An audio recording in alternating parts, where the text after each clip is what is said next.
Bonjour, je vous présente aujourd'hui l'analyse technique de AB Science tradable à partir de la plateforme de CMC Markets. Alors, avant de commencer les précautions d'usage, il ne s'agit que d'une humble analyse technique. Ce sont bien les fondamentaux qui doivent l'emporter dans toute décision d'achat ou de vente.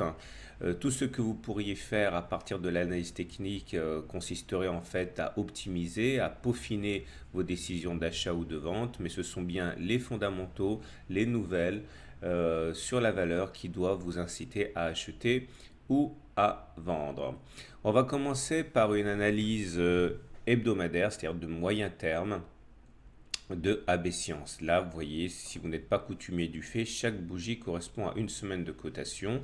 Donc, on a une vue très large de la valeur. Et la bonne nouvelle, c'est que au regard des pics et des creux, on a véritablement basculé en tendance positive. Regardez, lorsque les pics sont descendants et que les creux sont descendants, on dit qu'on est en tendance baissière au regard de la théorie de dos.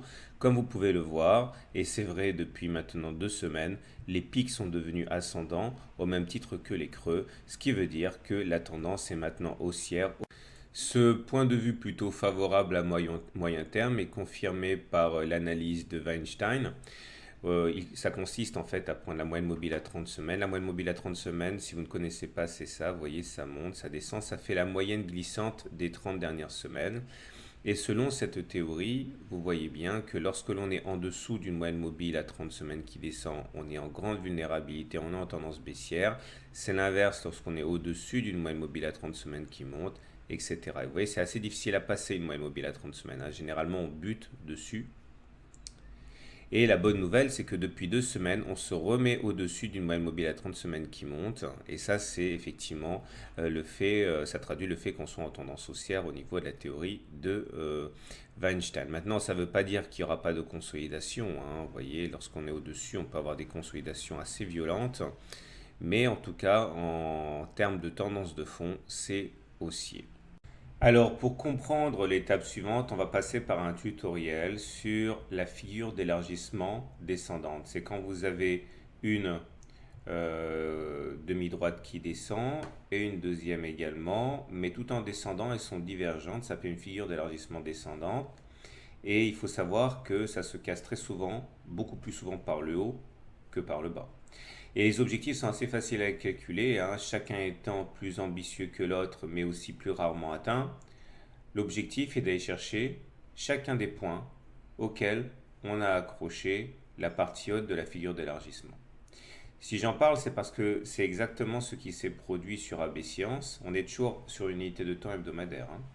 Vous voyez qu'on était dans une figure d'élargissement descendante. On est allé chercher le premier objectif, le deuxième objectif et le troisième objectif. Et c'est pour ça que sur la séance de vendredi, il y a eu une hésitation.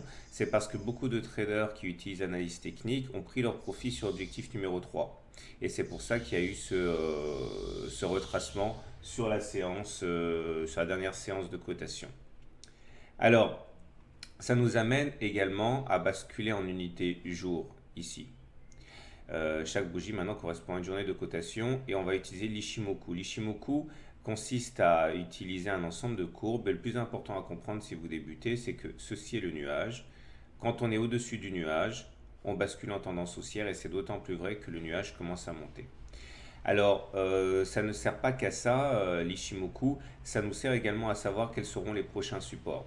Donc, au cas où l'action commencerait à dévisser sérieusement, il faut savoir que chacune des courbes là correspond à un support. Donc, la Tenkan ici à 16,5, la Kijun à 15 euros et encore plus le nuage correspondent à des supports très importants. Alors, il faut également utiliser les ratios de Fibonacci, ça peut être utile. Je dis ça simplement parce que vu la hausse stratosphérique qu'il y a eu depuis le 21 mars, eh bien, il est tout à fait normal que la consolidation, si elle devait avoir lieu, soit tout aussi impressionnante. Il ne faudrait pas confondre donc une consolidation avec une fin de la hausse.